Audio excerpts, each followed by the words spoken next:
We're joined now by Selzer Company President Ann Selzer, who is here to talk about her new Bloomberg Des Moines Register Iowa poll. And let's start with the Republicans. What did you learn what do you see in the numbers about Trump voters? Well, one of the things we love about getting fresh data about a race, and especially this close to the caucus, is it starts to put some interesting puzzle pieces together.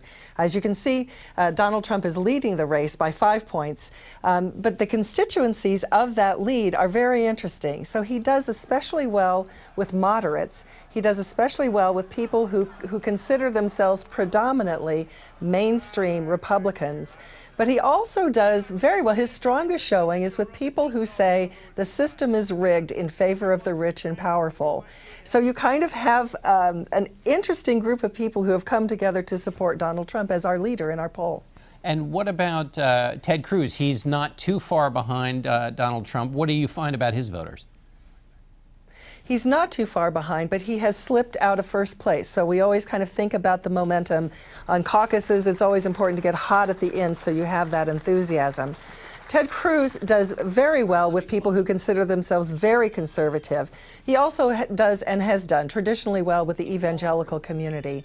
We know from caucus history that this is a group that is more likely to show up on caucus night. So we ran a little scenario test in our data to say, well, what if they show up in higher numbers than our poll would suggest?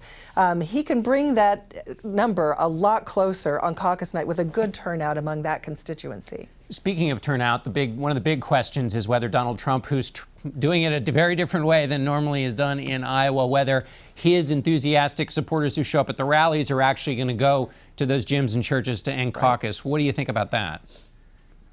Well, there are a couple of data points on that. First of all, he has the highest percentage of any candidate of his supporters saying they are locked in, that they cannot be moved. So that's a very nice thing for a candidate to have. But we also asked respondents about how enthusiastic would you be if candidate X were the nominee.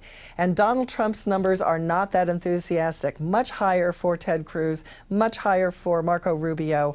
So that's just a little hint. Is there enough enthusiasm among his core that they will go out on caucus night, show up, and support him? And what about, quickly on the Republican side, late deciding voters? Are they going any way, do you think? How many of them are there?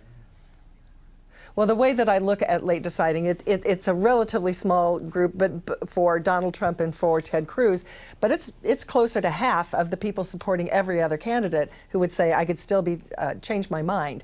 And what is different about caucuses is that can happen in the caucus room. When you go to show up to vote at a primary, there's a law about how far back any electioneering can happen, but there will be electioneering in that caucus room, and all of those candidates with 2 or 3 percentage points support may be courted to come on board with someone who you think has a chance to win. And that might be Marco Rubio, or it could be Ted Cruz, or possibly Donald Trump, although he's a more isolating character. Switching over to the Democratic side, also very close between Bernie Sanders and Hillary Clinton. What do you see underneath the numbers that's interesting to you?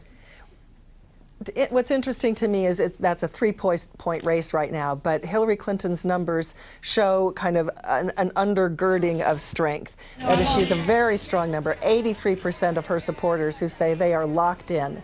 Her issue, and this is kind of a good thing, bad thing, she does very well with older voters. Bernie Sanders does very well with younger voters. He kind of has that Obama coalition of first-timers, people who consider themselves independent rather than Democrat, and the youth vote. Those are all less reliable, but he's got an enthusiasm going for him that if he can get those people out on caucus night, we could see a surprise in those rooms. All right, Ann Selzer with the wonderful Des Moines Register Bloomberg poll. Thanks so much for being with us and giving us all those insight. We'll be right back with more politics.